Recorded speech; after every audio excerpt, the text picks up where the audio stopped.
बिस्मिल्लाहिर्रहमानिर्रहीम। अस्सलाम वालेकुम। आई होप स्टूडेंट्स कि आप सब खैरियत से होंगे।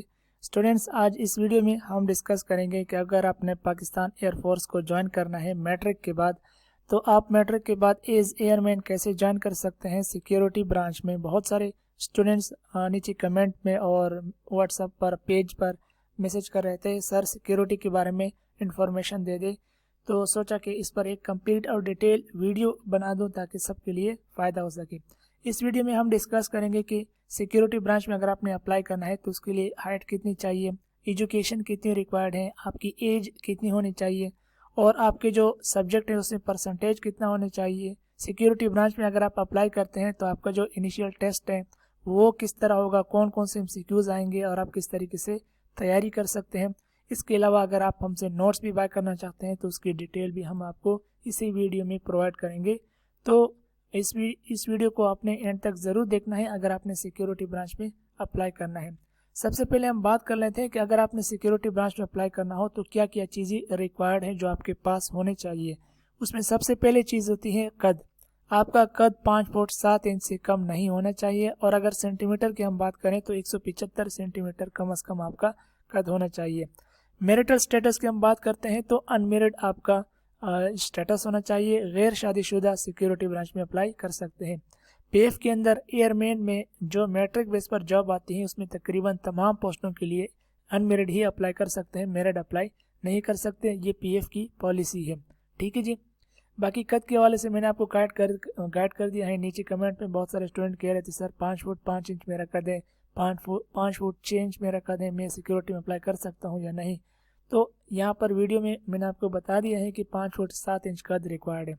इसके साथ अगर आपने पीएफ सिक्योरिटी में अप्लाई करना हो तो मैट्रिक में आपके कम से कम 55% होने चाहिए, जिसमें इंग्लिश में कम से कम 68% हो, ठीक है। ये 68% लाजमी है। यहाँ पर पीएफ की तरफ से कुछ डिस्काउंट भी है। पीएफ की तरफ से डिस्काउंट है रूरल एरियाज ऑफ पाकिस्तान। अगर आप रूरल एरियाज से हैं पाकिस्तान के, अब रूरल एरियाज कौन से हैं, अंदरूनी सिंध हो गया, ऐसे एरिया जो जहाँ पर वसाइल कम है, जहाँ पर तालीम की एजुकेशन का रेशो जो है वो बहुत ज़्यादा कम है, ठीक है जी। तालीम का जो रेशो है यानी लोग एजुकेशन हासिल नहीं करते, उसका रेशो बहुत कम हो। अगर आपका ताल्लुक आज़ाद जम्मू कश्मीर से है, ठीक है, तो आपके लिए पीएफ की तरफ से डिस्काउंट है कि अगर आपने 50% के साथ भी मैट्रिक पास किया हो तो आप अप्लाई कर सकते हैं। इंग्लिश में कम से कम आपके 33% हो यानी जस्ट पास हो, ठीक है। इसके अलावा एक डिस्काउंट केपीके फाटा वालों के लिए है कि अगर आपका फाटा से ताल्लुक है, गिलगित से अगर आपका ताल्लुक है और अगर आपका बलूचिस्तान लोकल कैंडिडेट्स जो होते हैं, ठीक है, शहरी कैंडिडेट नहीं, जो शहर में रहते हैं वो नहीं, ठीक है, जो लोकल गाँव देहात वाले होते हैं। और ये जो है इन्होंने अपनी तालीम जो है वो अपने ही इलाके से हासिल की हो, यानी कि अगर आपका ताल्लुक फाटा, गिलगित या बलूचिस्तान के लोकल एरिया से है तो आपने तालीम भी ही अपने ही जो जगह होती है, अपने यहाँ जो गांव होता है वहाँ से हासिल की हो, तो इस सूरत में आप 40% के साथ भी अप्लाई कर सकते हैं। इंग्लिश आपका जस्ट पास होना चाहिए। अगर आपका ताल्लुक डिस्ट्रिक्ट क्वेटा से है तो क्वेटा के लिए स्पेशल डिस्काउंट है कि वो 50% के साथ अप्लाई कर सकते हैं और 40% आपका इंग्लिश में होना चाहिए। इसके अलावा एक आम जो है डिस्काउंट है, बड़ा अच्छा डिस्काउंट है लेकिन हम इसे समझ नहीं पाते। अगर आपने इंटरमीडिएट किया है और इंटरमीडिएट के बाद अगर आपने इंटरमीडिएट किया है और मैट्रिक में आपकी इंग्लिश में परसेंटेज कम है यानी कि कम से कम 40% है, तो चाहे इंग्लिश मैट्रिक में इंग्लिश परसेंटेज यानी 40 हो या इंटर में हो, दोनों सूरतों में आप अप्लाई कर सकते हैं, ठीक है जी। कुछ स्टूडेंट ऐसे होते हैं जिनका इंग्लिश में परसेंटेज 68 से कम है, मैं आपको मेंशन कर देता हूँ। कुछ स्टूडेंट ऐसे होते हैं जिनका 68 से परसेंटेज कम होता है मैट्रिक के अंदर, लेकिन उन्होंने इंटरमीडिएट किया होता है, ठीक है, तो इस सूरत में वो अप्लाई कर सकते हैं क्योंकि इधर डिस्काउंट है कि 40% अगर इंग्लिश में है तो वो अप्लाई कर सकते हैं। अब हम बात कर लेते हैं कि उम्र कितनी चाहिए। उम्र चाहिए 17.5 साल से 22 साल तक आप अप्लाई कर सकते हैं। अगर आपकी उम्र अभी 21 पूरी हो गई है और 22 चल रही है और 22 में भी तकरीबन 2-3-4 महीने बाद आप 22 साल की पूरे हो जाएंगे तो भी आप अप्लाई कर सकते हैं 1 साल की रिलैक्सेशन हासिल करके अपर एज में, ठीक है। तो ये कैसे आप हासिल कर सकते हैं, इस पर मैं वीडियो बनाऊंगा जब वैकेंसी आएगी, हम ऑनलाइन अप्लाई करेंगे। आई साइट आपका 6/6 होना चाहिए। 6/6 का मतलब यह है कि आपकी आंखें फिट होनी चाहिए, आपको नज़र आना चाहिए। अभी हम ये डिस्कस कर लेते हैं कि कुछ इंपॉर्टेंट डॉक्यूमेंट्स जो आपके पास लाजमी होना चाहिए, जिसके बगैर आप अप्लाई नहीं कर सकते। उसमें सबसे पहले चीज़ है डोमिसाइल। डोमिसाइल के बगैर आप अप्लाई नहीं कर सकते। दूसरी चीज़ आती है स्मार्ट कार्ड। आपके पास जो शनाख्ती कार्ड है वो सादा वाला नहीं, आपके पास स्मार्ट वाला होना चाहिए, स्मार्ट कार्ड वाला जिसमें चिप लगा होता है, ठीक है। अगर आपका शनाख्ती कार्ड बना ही नहीं है, यानी आप अभी आपकी उम्र 18 साल पूरी नहीं हुई, तो इस सूरत में बेफॉर्म पर भी आप अप्लाई कर सकते हैं, या अगर आपने नादर से जुवेनाइल कार्ड बनाया हो उस पर भी आप अप्लाई कर सकते हैं।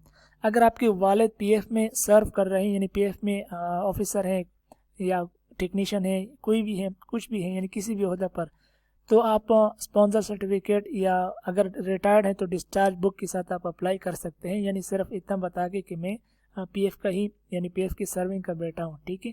और कोई ऑपरेशन अगर आपने ज़िंदगी में किया हो तो मेडिकल सर्टिफिकेट आपके पास हो, फिट सर्टिफिकेट। और एक और ख़ास बात कि जब आप ऑनलाइन अप्लाई कर लेते हैं, जो सेंटर आपने सेलेक्ट कर लिया हो और उस सेंटर में कोई टाइम आपके पास आ गया हो, तो उस टाइम और सेंटर के बाद फिर आपका सेंटर चेंज नहीं हो सकता, ठीक है। मान लेते हैं मैं लाहौर में रहता हूँ और मेरा ताल्लुक बेसिकली करक से है, ठीक है। तो मैं लाहौर में रहता हूँ और मैंने लाहौर में अप्लाई कर लिया, मेरा टेस्ट आ गया 28 जनवरी 2025 को मेरा टेस्ट है सुबह 8 बजे, और मैं किसी काम के सिलसिले में 25 तारीख को या 26 तारीख को चला गया कराची, तो अब मैं कराची में टेस्ट नहीं दे सकता, ठीक है। तो ये बात आपने समझनी है, ये बात याद रखनी है कि आपने टेस्ट जिस सेंटर में आपने अप्लाई कर लिया एक दफ़ा, तो वो फिर दोबारा चेंज नहीं होता। इसके अलावा कुछ डॉक्यूमेंट्स और भी हैं, इसको मैं थोड़ा ऊपर कर लेता हूँ। अच्छा, टेस्ट वाले दिन आपने अपने साथ जितने भी डॉक्यूमेंट्स हैं ना, वो सारे के सारे ओरिजिनल लेकर जाने हैं, ठीक है जी। इसमें कौन कौन सी चीज़ें आती हैं, आपकी मैट्रिक की मार्कशीट आती है, इसे डीएमसी कहते हैं, ठीक है। ये भी आपके पास होने चाहिए। अगर आपने 2021 या उससे पहले मैट्रिक किया है तो आपके पास सनद भी लाजमी होना चाहिए। सनद के बगैर आप अप्लाई नहीं कर सकते, वो वापस कर देंगे आपको, ठीक है। अगर आपको स्कूल की तरफ से प्रोविजनल या कैरेक्टर सर्टिफिकेट मिला है तो दोनों ओरिजिनल लेकर आ जाएं। प्रोविजनल सर्टिफिकेट कभी कभार ये भी देखा जाता है, ठीक है जी। तो कुछ बोर्ड ऐसे होते हैं, जैसे कि फेडरल बोर्ड के बारे में सुना है कि वो ये कैरेक्टर सर्टिफिकेट, ये प्रोविजनल सर्टिफिकेट नहीं देते, सिर्फ डायरेक्ट मार्कशीट ही देते हैं। तो आप अगर जिस स्कूल में दिया जाता है वो लेकर आएँ, जहाँ नहीं दिया जाता है तो वो फिर कह दे कि हमने यहाँ से पढ़ा है तो यहाँ पर ये चीज़ें नहीं होती, ठीक है। तो फिर आपको अलाउ कर देंगे। डोमिसाइल आपके पास हो, ओरिजिनल वाला पहले कह दिया है। आपके पास 4 अदद पासपोर्ट साइज तस्वीरें हों अटेस्टेड, ठीक है, अटेस्ट लाजमी करें। और आपका जो टेस्ट होगा वो कंप्यूटर पर लिया जाएगा, इसलिए कंप्यूटर की बेसिक इन्फॉर्मेशन आपके पास होनी चाहिए, ठीक है जी।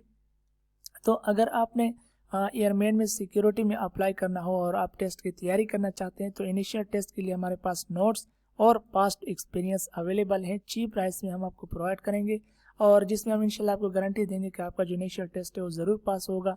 इसमें इंटेलिजेंस टेस्ट, इंग्लिश टेस्ट और पर्सनैलिटी टेस्ट ये हम आपको प्रोवाइड करते हैं। इसकी डिटेल्स में आपको इसी वीडियो में आगे बता रहा हूँ कि कौन कौन से MCQs आते हैं। यूनिट टेस्ट सिलेबस अभी हमारा पूरा नहीं हुआ, ठीक है। पास्ट एक्सपीरियंस 2019 से 2024 तक जितने भी कैंडिडेट्स ने एकेडमी की कैंडिडेट्स ने स्टूडेंट्स दिए हैं जो पास हुए हैं, उनके एक्सपीरियंस आपके साथ शेयर करूंगा। और सबसे ख़ास बात क्या है कि हम आपको मॉक टेस्ट और प्रैक्टिस क्विज़ेस देते हैं, जहां आप अपने घर बैठकर अपने मोबाइल से ही वेबसाइट के ज़रिए से आप इसकी ऑनलाइन प्रिपरेशन कर सकते हैं और आपको ऐसा फील होगा जैसे आप पीएफ में टेस्ट दे रहे हो, ठीक है जी। वीडियो लेक्चर्स हम आपको प्रोवाइड करते हैं, इंटेलिजेंस के, इंग्लिश के, पर्सनैलिटी टेस्ट के हवाले से हम आपको गाइड करते हैं, साथ ही साथ में हम आपको टिप्स एंड ट्रिक्स भी बताते हैं। नेक्स्ट हम बढ़ते हैं, हमारे पास इसका टेस्ट सिलेबस आ जाता है। ये टेस्ट सिलेबस इंतहाई इंपॉर्टेंट है समझना आपके लिए, ठीक है।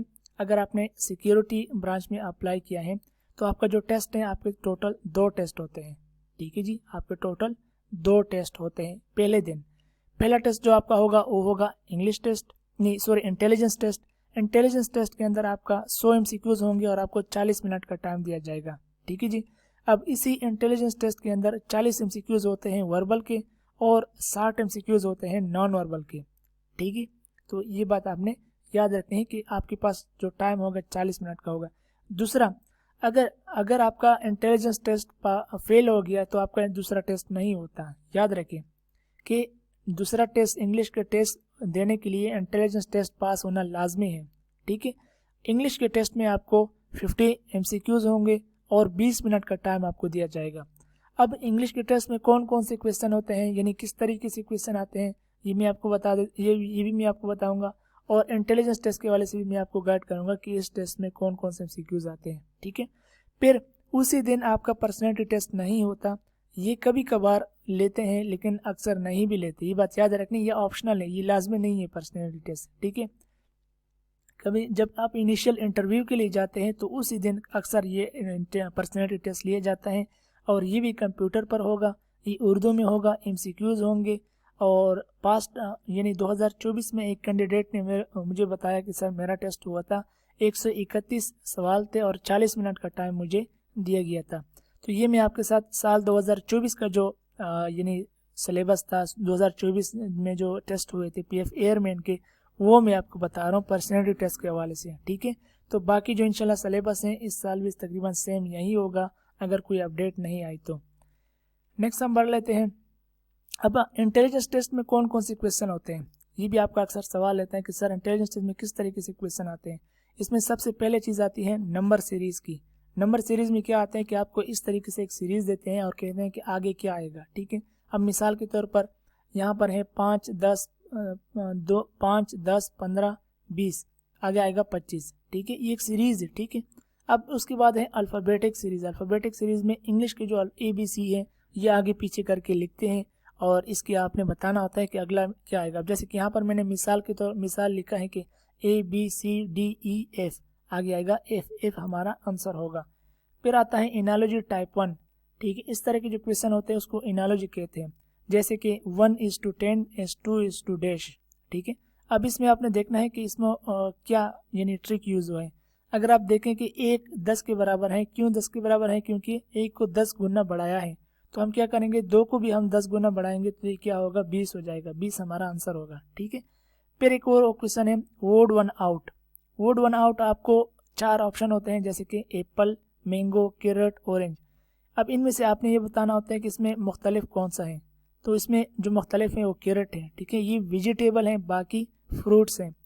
फिर है कंपैरिजन। कंपैरिजन में क्या होता है कि Ali is taller than Gani, फिर या प्राइस में होता है या किसी भी दौड़ के बारे में होते हैं। ठीक है, तो कंपैरिजन के क्वेश्चन आते हैं। फिर आते हैं एज प्रॉब्लम। एज प्रॉब्लम ये बताते हैं कि शोहर की उम्र अपनी बीवी से 4 गुना बड़ा है, अगर बेटी की उम्र 3 गुना हो तो फिर बीवी की उम्र कितनी होगी, इस तरीके से क्वेश्चन आते हैं। ठीक है, अली अहमद से 5 साल बड़ा था, आज से 10 साल के बाद अली की उम्र कितनी होगी, तो इसमें रेशियो के MCQs भी इसी में शामिल होते हैं। ठीक है, ये रेशियो के कभी कभार 1-2 क्वेश्चन अलग से भी आ जाते हैं। फिर आपसे प्रॉफिट परसेंटेज मांगते हैं, कभी प्रॉफिट परसेंटेज, कभी प्राइस और कभी टाइम के हवाले से आपसे पूछते हैं कि एक ट्रेन स्टेशन छोड़ के चली गई है और 60 किलोमीटर फी घंटा की रफ्तार से सफ़र कर रही है, बताइए कि 2.5 घंटे में कितना सफ़र तय करेगी। इस तरीके से क्वेश्चन आता है।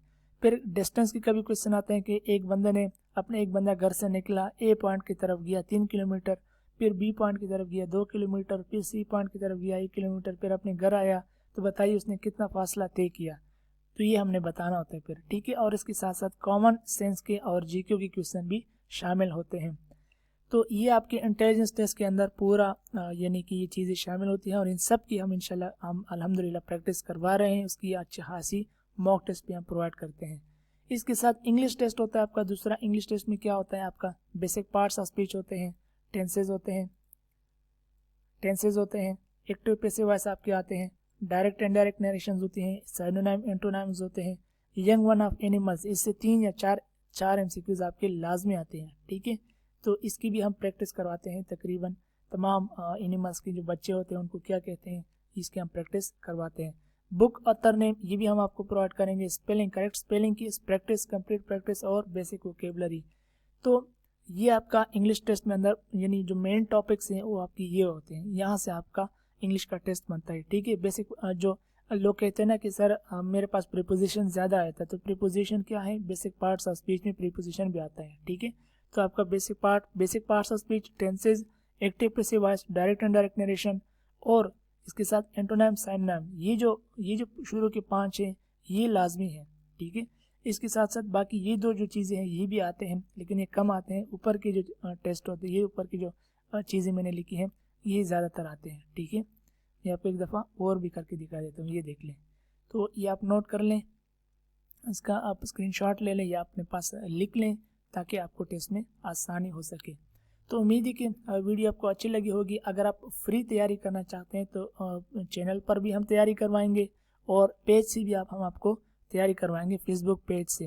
लेकिन अगर आप हमसे पेड सर्विस लेना चाहते हैं तो 700 रुपये की हम आपको ये चीज़ें प्रोवाइड करते हैं, जिसमें हम आपको फाइन इंटेलिजेंस बुक और सुपर एक्सीलेंट बुक भी प्रोवाइड करते हैं। इसकी ऑनलाइन मॉक टेस्ट और प्रैक्टिस क्विजेस प्रोवाइड करते हैं। पास्ट एक्सपीरियंस इसमें शामिल होगा, वीडियो लेक्चर्स भी इसमें शामिल होंगे, टिप्स एंड ट्रिक्स होंगी टेस्ट के हवाले से, और व्हाट्सअप सपोर्ट भी होगा। आप हमसे व्हाट्सअप पर रब्ता कर सकेंगे कि सर इस सवाल का समझ नहीं आ रहा है, ये किस तरह होता है, ठीक है। व्हाट्सअप नंबर आपको स्क्रीन पर नज़र आ रहा है, इस पर आप हमसे रब्ता करके 700 रुपये इसकी कीमत है। तो उम्मीद है कि वीडियो आपको अच्छी लगी होगी। अगर आपकी वीडियो अच्छी लगी है इसको लाइक कर अपने दोस्तों के साथ ज़रूर शेयर करें। Thanks for watching. मिलते हैं नेक्स्ट वीडियो में। अल्लाह हाफिज़।